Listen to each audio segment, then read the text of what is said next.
राधे राधे। जय श्री कृष्णा। प्रेरणा कोश में आपका स्वागत है। क्या आपने कभी महसूस किया है कि कठिन समय में हमारा विश्वास डगमगाने लगता है? हम सोचते हैं, क्या सच में भगवान हमारे साथ हैं, या हम अकेले ही सब कुछ झेल रहे हैं? जब सब कुछ अच्छा चल रहा होता है तब विश्वास करना आसान होता है, लेकिन जब जीवन में समस्याएं आती हैं तब वही विश्वास सबसे बड़ी परीक्षा बन जाता है। कुरुक्षेत्र के मैदान में अर्जुन भी इसी स्थिति में थे। उनके मन में भ्रम था, डर था और विश्वास कमजोर पड़ रहा था। तब श्री कृष्ण ने उन्हें विश्वास का असली अर्थ समझाया। उन्होंने कहा, श्रद्धावान लभते ज्ञानम तत्पर संयतेन्द्रिय। अर्थात जो व्यक्ति श्रद्धा रखता है वही सच्चा ज्ञान प्राप्त करता है। यह श्लोक हमें सिखाता है कि विश्वास केवल भावना नहीं है, बल्कि यह एक शक्ति है जो हमें सही दिशा दिखाती है। अब सवाल ये है, हम भगवान पर सच्चा विश्वास कैसे रखें? पहली बात, भगवान को समझना। अक्सर हम भगवान को केवल एक रूप में देखते हैं, लेकिन गीता हमें सिखाती है कि भगवान हर जगह है। ईश्वर सर्वभूतानां हृदयेषु अर्जुन तिष्ठति। अर्थात हे अर्जुन, भगवान हर जीव के हृदय में निवास करते हैं। जब आप ये समझ जाते हैं तो आपका विश्वास गहरा होने लगता है। दूसरी बात, परिणाम को भगवान पर छोड़ना। कर्मण्येवाधिकारस्ते मा फलेषु कदाचन। जब आप अपने कर्म को पूरी निष्ठा से करते हैं और परिणाम भगवान पर छोड़ देते हैं, तब आपके अंदर विश्वास मजबूत होता है, क्योंकि तब आप जानते हैं कि जो होगा वह अच्छे के लिए ही होगा। अब एक और गहरी बात समझिए, विश्वास तब तक अधूरा है जब तक उसमें धैर्य नहीं होता। अक्सर हम भगवान पर विश्वास तो रखते हैं, लेकिन तुरंत परिणाम चाहते हैं, और जब चीज़ें हमारी इच्छा के अनुसार नहीं होती तो हमारा विश्वास कमज़ोर पड़ने लगता है। श्री कृष्ण हमें सिखाते हैं कि विश्वास का अर्थ है समय पर भरोसा रखना। मात्रा स्पर्शास्तु कौन्तेय शीतोष्ण सुख दुःखदा। अर्थात सुख और दुख आते जाते रहते हैं। इसका मतलब यह है कि हर परिस्थिति अस्थायी है। अगर आप धैर्य रखते हैं तो कठिन समय भी गुजर जाएगा। अब एक और महत्वपूर्ण सिद्धांत श्री कृष्ण कहते हैं, अनन्याश्चिन्तयन्तो मां ये जनाः पर्युपास्ते तेषां नित्याभियुक्तानां योगक्षेमं वहाम्यहम्। अर्थात जो लोग निरंतर मेरा स्मरण करते हैं, मैं उनकी आवश्यकताओं की पूर्ति करता हूँ और उनकी रक्षा करता हूँ। ये श्लोक हमें एक गहरी बात सिखाता है। जब आपका विश्वास सच्चा होता है तो भगवान स्वयं आपका मार्गदर्शन करते हैं। अब एक और गहरा दृष्टिकोण, विश्वास का मतलब यह नहीं है कि जीवन में समस्याएं नहीं आएंगी, बल्कि इसका मतलब यह है कि आप हर परिस्थिति में मजबूत रहेंगे। कुरुक्षेत्र में अर्जुन की स्थिति नहीं बदली, लेकिन उनका दृष्टिकोण बदल गया, और यही विश्वास की असली ताकत है। अब एक और गहराई से समझते हैं, विश्वास को मजबूत करने के लिए हमें अपने अनुभवों को पहचानना होगा। अक्सर हमारे जीवन में ऐसे कई पल आते हैं जब बिना सोचे समझे चीज़ें अपने आप सही हो जाती हैं। कभी कोई रास्ता अचानक मिल जाता है, यह कभी कोई व्यक्ति सही समय पर मदद कर देता है, लेकिन हम इन बातों को सामान्य समझकर नजरअंदाज कर देते हैं। श्री कृष्ण हमें सिखाते हैं कि इन छोटे छोटे अनुभवों में भी भगवान का संकेत होता है। जब आप इन संकेतों को पहचानना शुरू करते हैं तो आपका विश्वास धीरे धीरे गहरा होने लगता है। अब एक और महत्वपूर्ण सिद्धांत, विश्वास का संबंध समर्पण से है। जब तक आप हर चीज को नियंत्रित करना चाहते हैं, तब तक सच्चा विश्वास नहीं आ सकता। श्री कृष्ण कहते हैं, सर्वधर्मान् परित्यज्य मामेकं शरणं व्रज। अर्थात सब कुछ छोड़कर मेरी शरण में आ जाओ। इसका अर्थ यह नहीं है कि आप अपने कर्तव्य को छोड़ दें, बल्कि इसका अर्थ यह है कि आप अपने अहंकार को छोड़ दें। जब आप यह स्वीकार कर लेते हैं कि सब कुछ आपके नियंत्रण में नहीं है, तब सच्चा विश्वास जन्म लेता है।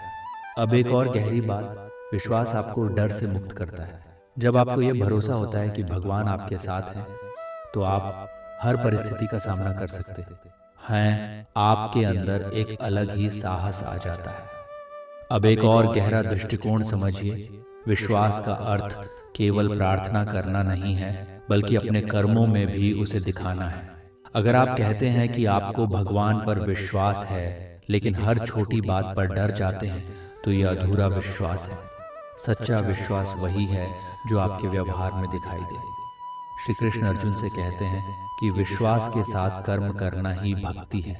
जब आप अपने हर कार्य को भगवान को समर्पित करके करते हैं तो आपका मन हल्का हो जाता है। अब एक और महत्वपूर्ण सिद्धांत, विश्वास और सकारात्मक सोच एक दूसरे से जुड़े हुए हैं। जब आप विश्वास रखते हैं तो आप हर परिस्थिति में अच्छा देखने लगते हैं। आप समस्या में भी अवसर ढूंढ लेते हैं और यही दृष्टिकोण आपको आगे बढ़ाता है।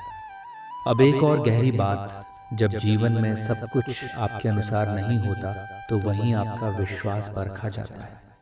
अगर आप उस समय भी शांत रहते हैं और विश्वास बनाए रखते हैं तो समझिए कि आपका विश्वास सच्चा है। कुरुक्षेत्र में भी अर्जुन ने अंत में यही किया। उन्होंने अपने सभी सवाल, अपने सभी डर और अपने सभी संदेह श्री कृष्ण को समर्पित कर दिए और फिर बिना किसी भय के अपने कर्तव्य के लिए खड़े हो गए। यही विश्वास की अंतिम अवस्था है। अब एक और गहरी बात समझिए, विश्वास का निर्माण धीरे धीरे होता है। ये एक दिन में नहीं आता। जैसे एक बीज को वृक्ष बनने में समय लगता है, वैसे ही विश्वास को भी मजबूत होने में समय लगता है। इसलिए जरूरी है कि आप रोज छोटे छोटे कदम उठाएं, रोज कुछ समय भगवान का स्मरण करें, रोज अपने जीवन में हुई अच्छी बातों के लिए आभार व्यक्त करें और रोज अपने कर्म को पूरी निष्ठा से करें। यही छोटे छोटे अभ्यास आपके विश्वास को मजबूत बनाते हैं। अब एक और महत्वपूर्ण सिद्धांत, विश्वास का संबंध संगति से भी होता है। आप किन लोगों के साथ रहते हैं, क्या सुनते हैं, क्या देखते हैं, ये सब आपके विश्वास को प्रभावित करता है। अगर आप सकारात्मक और आध्यात्मिक वातावरण में रहते हैं तो आपका विश्वास बढ़ता है, लेकिन अगर आप नकारात्मकता से घिरे रहते हैं तो आपका विश्वास कमजोर होने लगता है। इसलिए अपने वातावरण को भी सही बनाना जरूरी है। अब एक और गहरा दृष्टिकोण, जब आप अपने जीवन को भगवान के प्रति समर्पित कर देते हैं तो आपके अंदर एक अलग ही शांति आ जाती है। आप चिंता करना छोड़ देते हैं, आप हर चीज को स्वीकार करना सीख जाते हैं और यही स्वीकार करने की शक्ति आपको अंदर से मजबूत बनाती है। अब एक और गहराई से समझते हैं, विश्वास का सबसे बड़ा लाभ यह है कि यह आपके जीवन में स्थिरता लाता है। जब आपका विश्वास मजबूत होता है तो परिस्थितियां आपको आसानी से हिला नहीं पाती। आप हर स्थिति में शांत रहते हैं और सोच समझकर निर्णय लेते हैं। यही स्थिरता आपको सही दिशा में आगे बढ़ाती है। अब एक और महत्वपूर्ण बात, विश्वास आपको अकेलेपन से बाहर निकालता है। जब आपको यह महसूस होता है कि भगवान हर समय आपके साथ हैं तो आप कभी खुद को अकेला नहीं समझते। और जब इंसान अकेला महसूस नहीं करता तो उसके अंदर एक अलग ही शक्ति आ जाती है। अब एक और गहरा सिद्धांत, विश्वास का अर्थ यह नहीं है कि आप कुछ भी न करें और सब भगवान पर छोड़ दें, बल्कि इसका अर्थ यह है कि आप अपना कर्तव्य पूरी निष्ठा से करें और परिणाम भगवान पर छोड़ दें। यही गीता का संतुलन है। कर्म भी जरूरी है और विश्वास भी जरूरी है। अगर केवल कर्म है और विश्वास नहीं तो तनाव आएगा, और अगर केवल विश्वास है और कर्म नहीं तो प्रगति नहीं होगी। इसलिए दोनों का संतुलन जरूरी है। अब धीरे धीरे इस पूरे ज्ञान के सार की ओर बढ़ते हैं। जब आप भगवान पर सच्चा विश्वास रखते हैं तो आपके अंदर एक गहरी शांति आ जाती है। आप हर परिस्थिति को स्वीकार करना सीख जाते हैं। आप शिकायत करना छोड़ देते हैं और जीवन को समझना शुरू कर देते हैं। यही वह अवस्था है जहां व्यक्ति अंदर से मजबूत हो जाता है। श्री कृष्ण अर्जुन से कहते हैं कि जो व्यक्ति विश्वास और भक्ति के साथ जीवन जीता है वह कभी विचलित नहीं होता। अब इस पूरे ज्ञान को सरल शब्दों में समझते हैं। अगर आप भगवान पर सच्चा विश्वास रखना चाहते हैं तो 3 बातों को अपनाइए। पहली, अपने कर्म को पूरी निष्ठा से कीजिए। दूसरी, परिणाम को भगवान पर छोड़ दीजिए। तीसरी, हर परिस्थिति में धैर्य और विश्वास बनाए रखिए। जब आप इन तीनों को अपनाते हैं तो आपका विश्वास धीरे धीरे अटूट बन जाता है। विश्वास वह शक्ति है जो अंधेरे में भी रास्ता दिखाती है। जब आप भगवान पर सच्चा विश्वास रखते हैं तो डर खत्म हो जाता है और जीवन सरल हो जाता है। क्या आपने कभी सोचा है, अगर भगवान सच में है तो दुनिया में इतना दुख, अन्याय और बुरा क्यों होता है? क्यों अच्छे लोगों के साथ बुरा होता है? क्यों मासूम लोग दर्द सहते हैं और भगवान ये सब देखकर भी चुप क्यों रहते हैं? ये सवाल हर इंसान के मन में कभी ना कभी जरूर आता है। और शायद आपने भी खुद से ये सवाल किया होगा। कुरुक्षेत्र के मैदान में अर्जुन भी इसी प्रकार के प्रश्नों से घिरे हुए थे। उन्हें समझ नहीं आ रहा था कि यह युद्ध सही है या गलत, और क्यों उन्हें इतने दुखद निर्णय का सामना करना पड़ रहा है। तब श्री कृष्ण ने उन्हें एक बहुत गहरा सत्य समझाया। उन्होंने कहा, कर्मण्येवाधिकारस्ते मा फलेषु कदाचन, अर्थात तुम्हारा अधिकार केवल कर्म करने में है, फल पर नहीं। ये श्लोक हमें ये बताता है कि इस संसार में जो कुछ भी हो रहा है वह केवल भगवान की इच्छा नहीं, बल्कि हमारे कर्मों का परिणाम भी है। अब सवाल ये है, क्या हर बुरी चीज हमारे कर्मों की वजह से होती है? इसका उत्तर थोड़ा गहरा है। श्री कृष्ण कहते हैं, प्रकृत्या क्रियमाणानि गुणैः कर्माणि सर्वशः, अर्थात सभी कर्म प्रकृति के गुणों द्वारा होते हैं। इसका मतलब ये है कि इस संसार में बहुत सारी चीजें एक साथ काम कर रही हैं। कर्म, प्रकृति और समय, और इन सब का परिणाम ही हमें सुख और दुख के रूप में मिलता है। अब एक और गहरा सत्य श्री कृष्ण अर्जुन से कहते हैं, न ही कश्चित् क्षणमपि जातु तिष्ठते कर्मकृत्, अर्थात कोई भी व्यक्ति एक क्षण के लिए भी बिना कर्म किए नहीं रह सकता। इसका मतलब ये है कि हम हर पल कुछ न कुछ कर रहे हैं और हर कर्म का एक परिणाम होता है, लेकिन ये परिणाम हमेशा तुरंत नहीं मिलता, कभी यह समय लेकर आता है। और यही कारण है कि कई बार हमें लगता है कि अच्छे लोगों के साथ बुरा हो रहा है। अब एक और गहरा प्रश्न आता है, अगर सब कुछ कर्मों का फल है तो भगवान क्या करते हैं? क्या वे केवल देखते रहते हैं? श्री कृष्ण इसका भी उत्तर देते हैं, ईश्वरः सर्वभूतानां हृद्देशे अर्जुन तिष्ठति, अर्थात हे अर्जुन, भगवान हर जीव के हृदय में निवास करते हैं। इसका मतलब ये है, भगवान बाहर बैठकर केवल देख नहीं रहे, बल्कि वे हमारे अंदर ही हैं और हमें सही दिशा देने की कोशिश करते हैं। लेकिन समस्या ये है कि हम उस आवाज़ को सुनते नहीं। हम अपने मन, अपने अहंकार और अपनी इच्छाओं में इतने उलझ जाते हैं कि भगवान की दिशा को समझ ही नहीं पाते।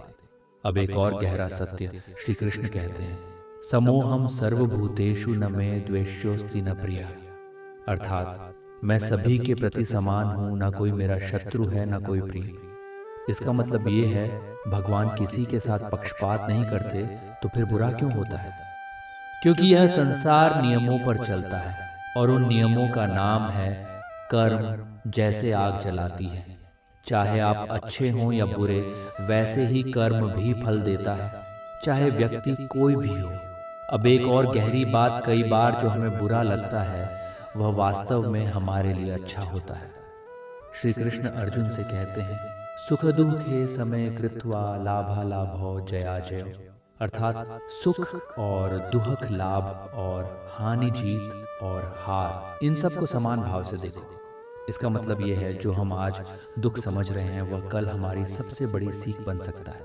अब एक और गहरी बात समझिए, जब जीवन में बुरा होता है तो हम तुरंत उसे सजा मान लेते हैं, लेकिन गीता हमें सिखाती है कि हर दुख सजा नहीं होता, कई बार वह एक सीख होता है।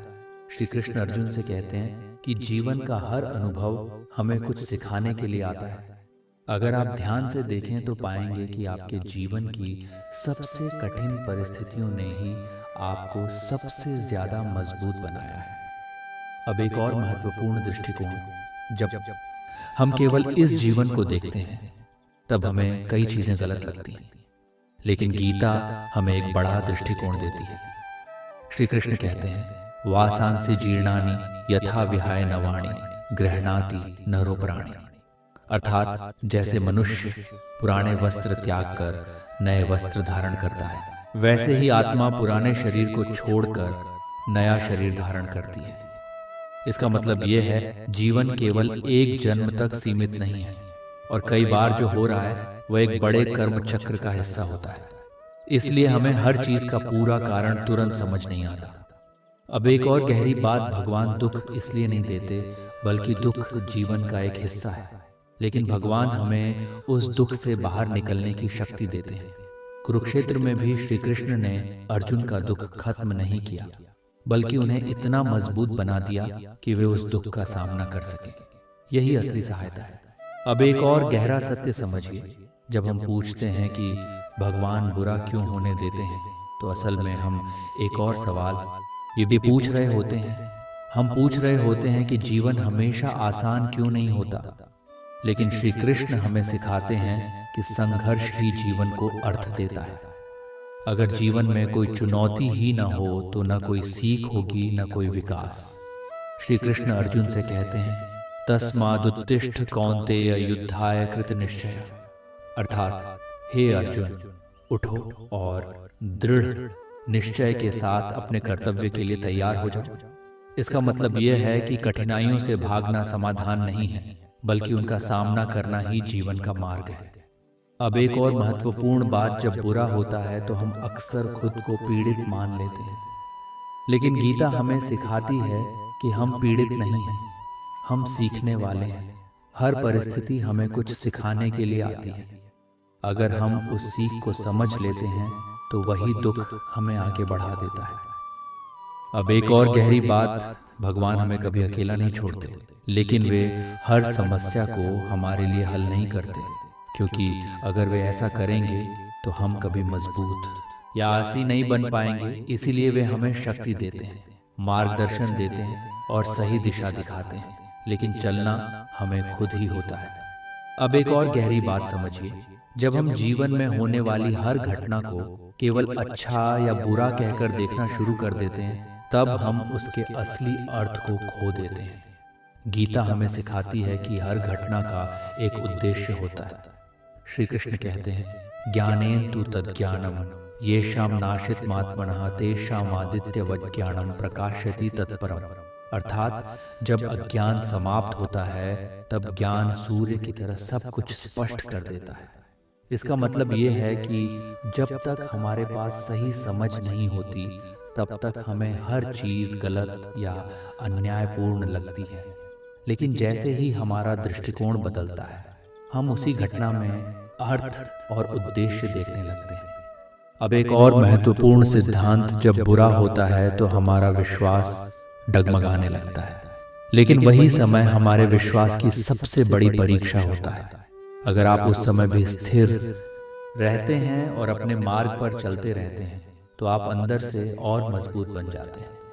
यही कारण है कि गीता में बार बार धैर्य और स्थिरता पर जोर दिया गया है।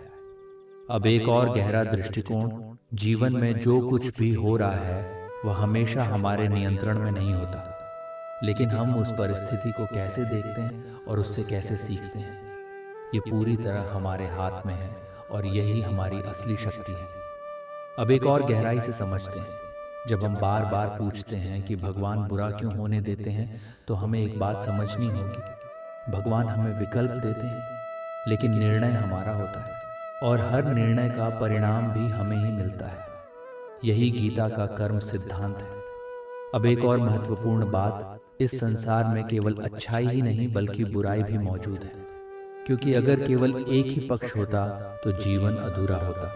श्री कृष्ण कहते हैं, द्वंद्व मोहेन भारत, अर्थात यह संसार द्वंद्व से भरा हुआ है, जहाँ सुख भी है और दुख भी, प्रकाश भी है और अंधकार भी। यही संतुलन इस दुनिया को चलाता है। अब एक और गहरी बात, अगर जीवन में कभी भी बुरा ना हो तो हमें अच्छाई की कीमत कभी समझ ही नहीं आएगी। दुख ही हमें सुख का मूल्य सिखाता है, अंधेरा ही हमें रोशनी का महत्व समझाता है। इसलिए हर बुरी परिस्थिति अपने साथ एक सीख लेकर आती है।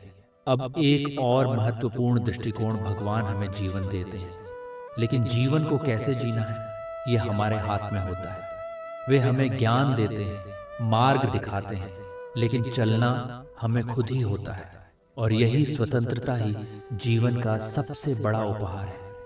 अब धीरे धीरे इस पूरे ज्ञान के सार की ओर बढ़ते हैं। जब आप ये समझ जाते हैं कि जीवन में होने वाली हर घटना का एक कारण है, एक उद्देश्य है और एक सीख है, तब आपका दृष्टिकोण बदल जाता है। आप शिकायत करना छोड़ देते हैं और समझना शुरू कर देते हैं। आप हर परिस्थिति में अवसर देखने लगते हैं और हर कठिनाई में सीख। यही वह अवस्था है जहां व्यक्ति अंदर से मजबूत हो जाता है। श्री कृष्ण अर्जुन से कहते हैं कि जो व्यक्ति ज्ञान और धैर्य के साथ जीवन जीता है वह कभी भ्रमित नहीं होता। अब इस पूरे ज्ञान को सरल शब्दों में समझते हैं। अगर जीवन में बुरा हो रहा है तो उसे केवल दुख समझकर मत देखिए, उसे एक संदेश की तरह देखिए, एक सीख की तरह देखिए। अपने कर्म को सुधारिए, अपने दृष्टिकोण को बदलिए और धैर्य के साथ आगे बढ़िए। भगवान बुरा नहीं करते, बल्कि जीवन हमें सिखाता है और भगवान हमें उस सीख को समझने की शक्ति देते हैं। जब आप इस बात को समझ लेते हैं तो आपका विश्वास और भी मजबूत हो जाता है और आप जीवन को एक नए नजरिए से देखना शुरू कर देते हैं। हमारे जीवन में जो कुछ भी हो रहा है वह हमारे कर्म का परिणाम है या फिर पहले से लिखा हुआ भाग्य है। कई लोग कहते हैं सब कुछ भाग्य से होता है और कुछ लोग मानते हैं कि सब कुछ हमारे कर्म पर निर्भर करता है। तो आखिर सच क्या है? कर्म बड़ा है या भाग्य? कुरुक्षेत्र के मैदान में अर्जुन भी इसी उलझन में थे। उन्हें समझ नहीं आ रहा था कि जो हो रहा है वह उनके कर्म का परिणाम है या फिर यह सब पहले से तय है। तब श्री कृष्ण ने उन्हें एक गहरा ज्ञान दिया। उन्होंने कहा कि मनुष्य का वर्तमान उसके पिछले कर्मों का परिणाम है और उसका भविष्य उसके वर्तमान कर्मों से बनता है। यही कर्म और भाग्य का संबंध है। अब इसे गहराई से समझते हैं। श्री कृष्ण कहते हैं कर्मण्येवाधिकारस्ते मा फलेषु कदाचन, अर्थात तुम्हारा अधिकार केवल कर्म करने में है, फल पर नहीं। इस श्लोक से एक बात स्पष्ट होती है कि कर्म हमारे हाथ में है लेकिन फल नहीं, और यही फल आगे चलकर हमारा भाग्य बनता है। मतलब आज जो हम कर रहे हैं वही कल हमारा भाग्य बनेगा। अब एक और गहरा श्लोक, गहना कर्मणो गति, अर्थात कर्म की गति बहुत गहरी और जटिल है। इसका मतलब यह है कि हर कर्म का फल तुरंत नहीं मिलता। कुछ कर्मों का परिणाम देर से आता है और इसी कारण हमें लगता है कि यह सब भाग्य है, लेकिन सच्चाई ये है कि वह भी हमारे ही कर्मों का परिणाम होता है। अब एक उदाहरण से समझते हैं। मान लीजिए एक किसान बीज बोता है, वह मेहनत करता है, पानी देता है, धैर्य रखता है, लेकिन फसल तुरंत नहीं आती। कुछ समय बाद उसे उसका फल मिलता है। अगर वह बीच में ही मेहनत छोड़ दे तो क्या उसे फल मिलेगा? नहीं। इसी प्रकार हमारे जीवन में भी हमारे कर्म ही हमारा भविष्य बनाते हैं। अब एक और गहरा सिद्धांत श्री कृष्ण कहते हैं, न ही कश्चित क्षणमपि जातु तिष्ठत्य कर्मकृत, अर्थात कोई भी व्यक्ति एक क्षण भी बिना कर्म किए नहीं रह सकता। इसका मतलब ये है कि हम हर पल कुछ न कुछ कर्म कर रहे हैं और हर कर्म हमारे भाग्य या इसको बना रहा है। अब एक और महत्वपूर्ण बात, कर्म 3 प्रकार के होते हैं। पहला संचित कर्म, जो हमारे पिछले जन्मों के कर्म है।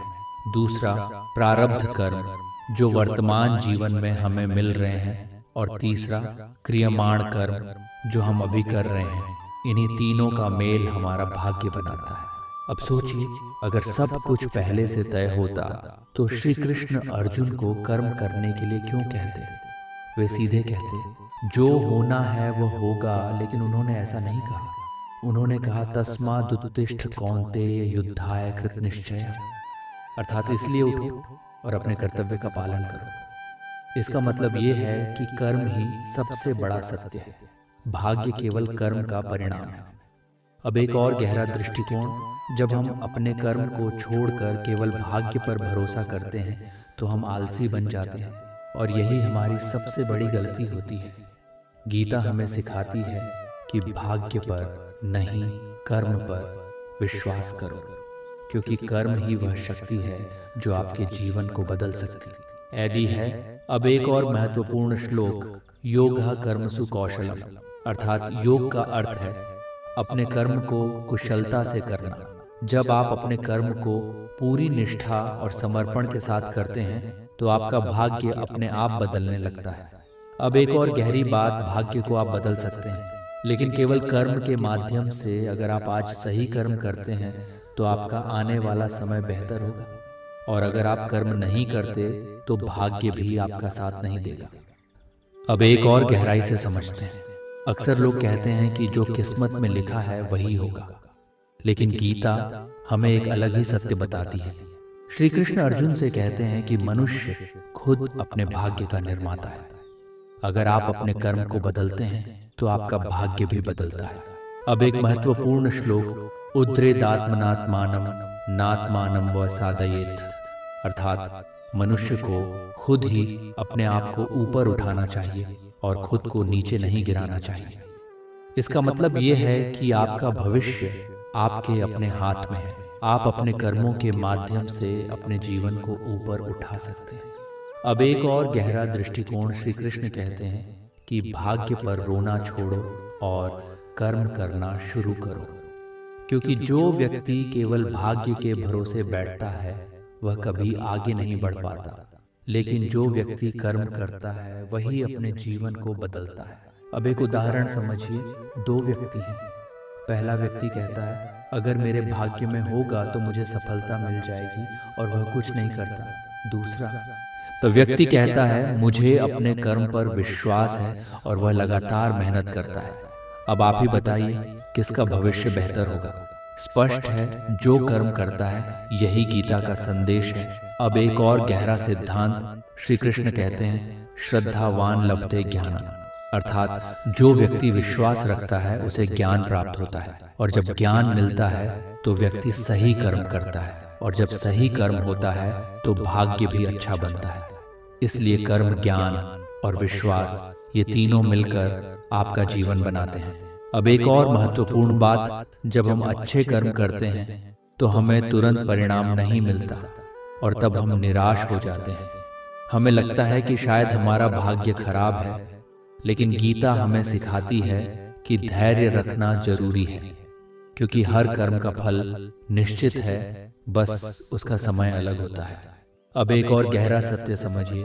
श्री कृष्ण अर्जुन से कहते हैं कि कर्म करते समय आसक्ति नहीं रखनी चाहिए, क्योंकि जब हम केवल फल के बारे में सोचते हैं तो हमारा ध्यान कर्म से हट जाता है। मयि सर्वाणि कर्माणि सन्न्यस्य, अर्थात अपने सभी कर्म मुझे अर्पित करके करो। इसका मतलब यह है कि जब आप अपने कर्म को भगवान को समर्पित कर देते हैं तो आपके अंदर से डर और चिंता खत्म होने लगती है, और जब डर खत्म होता है तो आप और बेहतर कर्म कर पाते हैं। अब एक और गहरा दृष्टिकोण, भाग्य को समझने के लिए हमें समय को समझना होगा। जो आज हो रहा है वह हमारे पुराने कर्मों का परिणाम है, और जो कल होगा वह आज के कर्मों का परिणाम होगा। इसलिए वर्तमान ही सबसे महत्वपूर्ण है। अगर आप वर्तमान को सही बना लेते हैं तो आपका भविष्य अपने आप सही हो जाएगा। अब एक और महत्वपूर्ण श्लोक, नियतम कुरु कर्म त्वम कर्म ज्यायो ह्यकर्मणः, अर्थात अपने कर्तव्य का पालन करो, क्योंकि कर्म करना अकर्म से श्रेष्ठ है। इसका मतलब ये है कि कुछ न करने से अच्छा है कुछ करना, क्योंकि कर्म ही आपको आगे बढ़ाता है। अब एक और गहरा सिद्धांत, जब आप अपने कर्म को पूरी ईमानदारी से करते हैं तो धीरे धीरे आपका आत्मविश्वास बढ़ता है, और जब आत्मविश्वास बढ़ता है तो आप अपने भाग्य को दोष देना बंद कर देते हैं। यही परिवर्तन आपको मजबूत बनाता है। अब सोचिए, अगर अर्जुन केवल भाग्य के भरोसे बैठे रहते तो क्या वे कभी युद्ध जीत पाते? नहीं। उन्होंने कर्म किया और उसी कर्म ने उनका भाग्य बदल दिया। यही हमें भी अपने जीवन में अपनाना है। अब इस विषय को और भी सूक्ष्म दृष्टि से समझते हैं। श्री कृष्ण अर्जुन से कहते हैं कि केवल बाहरी कर्म ही नहीं, बल्कि हमारे विचार भी कर्म होते हैं। जो हम सोचते हैं, जो हम महसूस करते हैं, वह भी हमारे भविष्य को प्रभावित करता है। इसलिए गीता में केवल कर्म ही नहीं बल्कि शुद्ध भाव पर भी जोर दिया गया है। अब एक महत्वपूर्ण श्लोक, यज्ञार्थात् कर्मणोऽन्यत्र लोकोऽयं कर्म बंधनः, अर्थात अगर कर्म केवल स्वार्थ के लिए किया जाए तो वह बंधन बन जाता है, लेकिन जब कर्म समर्पण और निस्वार्थ भाव से किया जाता है तो वही कर्म मुक्ति का मार्ग बन आ जाता है। इसका मतलब ये है कि कर्म का फल केवल उसके कार्य पर नहीं बल्कि उसके भाव पर भी निर्भर करता है। अब एक और गहरा सिद्धांत श्री कृष्ण कहते हैं कि व्यक्ति को अपने कर्म करते समय अपने अहंकार को छोड़ देना चाहिए, क्योंकि जब हम अहंकार में आकर कर्म करते हैं तो हम फल से जुड़ जाते हैं, और जब फल से जुड़ते हैं तो दुख शुरू होता है। इसलिए गीता हमें सिखाती है कि कर्म करो, लेकिन अहंकार और अपेक्षा के बिना। अब एक और महत्वपूर्ण दृष्टिकोण, भाग्य को बदलने के लिए केवल बड़ा काम करना जरूरी नहीं है। छोटे छोटे अच्छे कर्म भी आपके जीवन को बदल सकते हैं। हर दिन का एक अच्छा निर्णय, हर दिन का एक सही कर्म धीरे धीरे आपके जीवन की दिशा बदल देता है। यही गीता का व्यावहारिक ज्ञान है। अब सोचिए, अगर आप रोज थोड़ा थोड़ा सुधार करें तो कुछ समय बाद आपका पूरा जीवन बदल सकता है। यही कर्म की शक्ति है। अब एक और गहरा पहलू समझते हैं। श्री कृष्ण अर्जुन से कहते हैं कि कर्म का प्रभाव केवल इस जीवन तक सीमित नहीं होता, बल्कि यह हमारे आने वाले जीवन को भी प्रभावित करता है। यही कारण है कि गीता में कर्म को इतना महत्वपूर्ण बताया गया है। अब एक महत्वपूर्ण श्लोक, नेहाभिक्रमणाशोस्ति प्रत्यवायो न विद्यते स्वल्पम्प्यस्य धर्मस्य त्रायते महतो भयात्। अर्थात इस मार्ग पर किया गया थोड़ा सा भी कर्म व्यर्थ नहीं जाता, और ये बड़े से बड़े भय से भी बचा लेता है। इसका मतलब ये है कि हर अच्छा कर्म, चाहे वह छोटा ही क्यों ना हो, आपके जीवन में सकारात्मक परिवर्तन लाता है। अब एक और गहरा दृष्टिकोण, श्री कृष्ण कहते हैं कि कर्म करते समय व्यक्ति को संतुलन बनाए रखना चाहिए। अगर सफलता मिलती है तो अहंकार नहीं करना चाहिए, और अगर असफलता मिलती है तो निराश नहीं होना चाहिए। यही संतुलन ही सच्चा योग है। अब एक और महत्वपूर्ण श्लोक, समत्वम योग उच्यते, अर्थात हर परिस्थिति में समान भाव रखना ही योग है। इसका मतलब ये है कि जब आप संतुलित रहते हैं तो आपका मन स्थिर रहता है, और जब मन ऐसा स्थिर होता है तो आपके कर्म भी सही दिशा में जाते हैं। अब एक और गहरी बात, जब हम अपने कर्म को सही तरीके से करते हैं तो धीरे धीरे हमारे अंदर एक आत्मबल पैदा होता है। ये आत्मबल ही हमें आगे बढ़ने की शक्ति देता है, और यही आत्मबल हमारे भाग्य को बदलने की क्षमता रखता है। अब सोचिए, अगर आप हर परिस्थिति में संतुलित रहना सीख जाए तो क्या कोई भी समस्या आपको रोक सकती है? नहीं, आप हर परिस्थिति का सामना कर सकते हैं।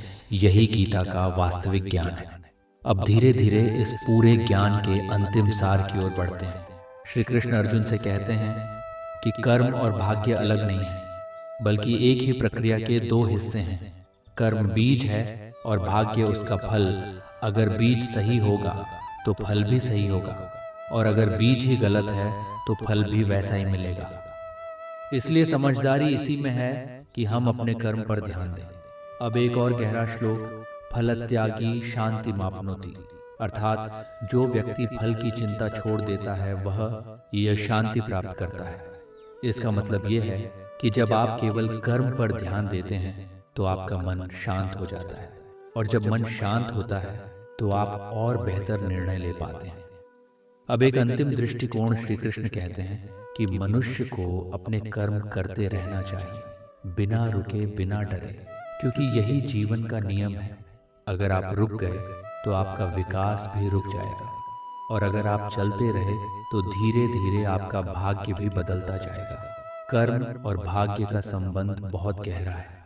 भाग्य कोई अलग चीज नहीं है, बल्कि यह आपके कर्मों का ही परिणाम है।